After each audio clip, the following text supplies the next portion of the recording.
Namaskar friends, welcome back to video 10 of week 6 where we'll discuss about structured forensic interviewing, the linguistic techniques that protect truth and prevent coercion. We need to understand that why interviews must be structured and not improvised. Dear friends, we'll explore something absolutely essential for fair investigation today, and that is structured forensic interviewing. Unlike interrogations, interviews aim to retrieve information, not to exert pressure. And because the language is deeply sensitive to context, structure protects the witness. It protects the accused and ultimately protects the integrity of the justice system. A well conducted forensic interview allows truth to emerge naturally without any coercion, without any contamination, and without any psychological harm. Now, how can we do this? How can we understand the nuances of structured forensic interview? Friends, a structured forensic interview is a scientifically designed method of questioning where the interviewer follows a planned sequence that reduces suggestion, prevents contamination, and encourages spontaneous recall. Friends, mind it, it is not a conversation. It is not an interrogation. It is a controlled linguistic environment where every question, every pause, every cue is chosen to enhance accuracy. This is especially important when interviewing children, vulnerable adults, or traumatized survivors whose language may be fragile or inconsistent without proper support. Now, there must be a question in your mind: why structure matters? Let's understand the linguistic science behind it.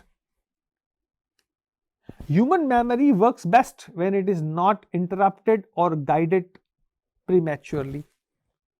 If the interviewer begins with leading questions like, was he threatening you?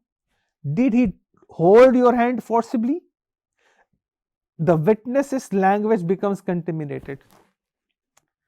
Structure ensures that the witness speaks first, freely, in their own vocabulary. This allows us to capture what linguists call natural lexical choice, spontaneous sequencing, and authentic emotional tone. If you lose this, you lose the evidentiary purity of the statement. Now, we can divide this in different phases. Let's start with the phase 1.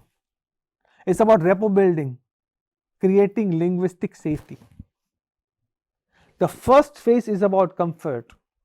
A witness will not speak truthfully if they do not feel safe. Rapport building includes simple questions about neutral topics, not to gather information, but to stabilize emotional state. The linguistic goal is to allow the witness baseline speech pattern to emerge, their normal rate, their normal vocabulary, their normal grammar. When this baseline becomes crucial when later analyzing distress, deception, and trauma markers. Moving towards phase 2, a free narrative that talks about let them speak before you do. In this phase, the interviewer uses broad prompts like, tell me everything that happened. Explain what you remember in your own words. The key is minimal interruption. The free narrative reveals the witness's temporal structure, causal structure, emotional structure, and lexical signature. Interrupting too early breaks the memory flow and can distort the linguistic authenticity of the testimony. Friends, this is where the purest form of linguistic evidence is collected. Now, when we move to the phase 3, it's about open-ended questions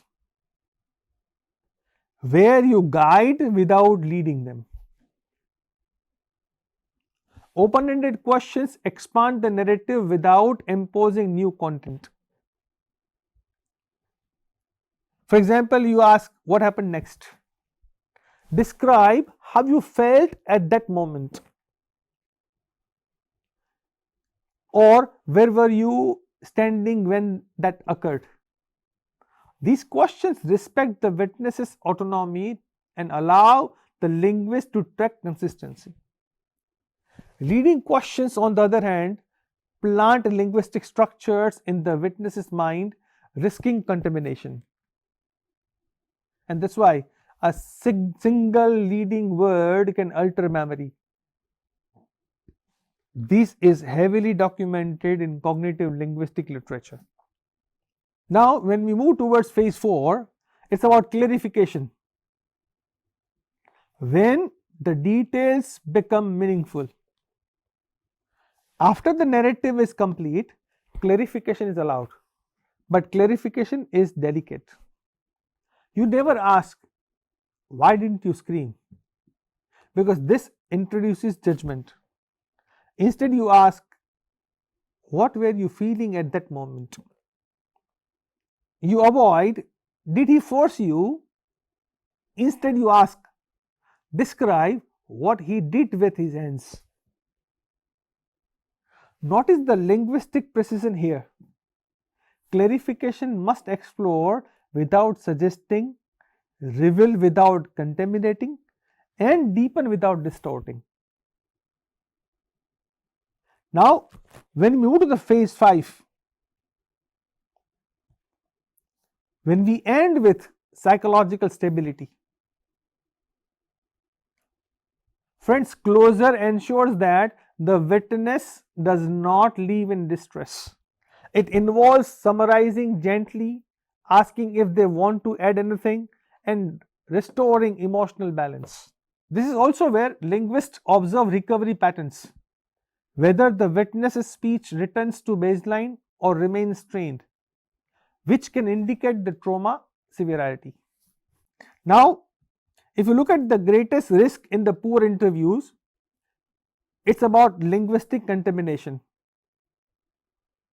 Friends, if the interviewer uses leading questions, overly directive prompts, or suggestive vocabulary, the witness's language shifts from memory-based to interviewer-influenced.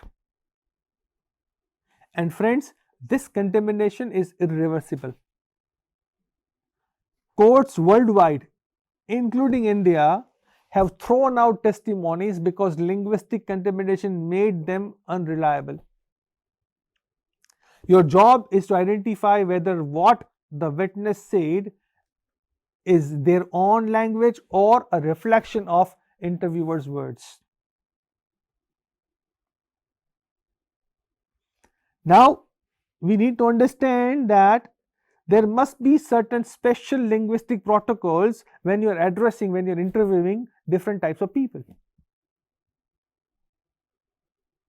Like children's language is more impressionable, more literal, and more sensitive to suggestion. They try to please adults. They mirror vocabulary unconsciously. This makes structured interviewing even more crucial. Questions must match development level. Questions must match avoiding abstract terms, and it should allow children to describe events using concrete vocabulary. Friends, courts heavily rely on interview transcripts, so linguistic purity is very essential.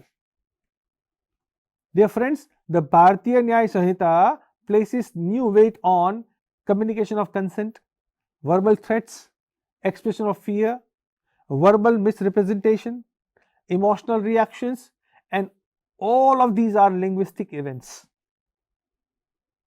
The Bharatiya Sakshya Adhiniyam emphasizes reliability and clarity of evidence, which must perfectly align with structured interviewing. a linguistically sound interview becomes the backbone of admissible, credible evidence. Friends, structured forensic interviewing is where science and humanity meet. I hope that you must have enjoyed this video session. Thank you very much for being there with me. Friends, in the next session, we'll examine one of the most ethically sensitive areas in forensic linguistics. Yes, it's about coerced confessions and linguistic red flags inside forced statements. So I'll catch you there in the video 11. Till then, stay tuned to the course. I'll see you in the next lecture. Thank you very much. Namaskar.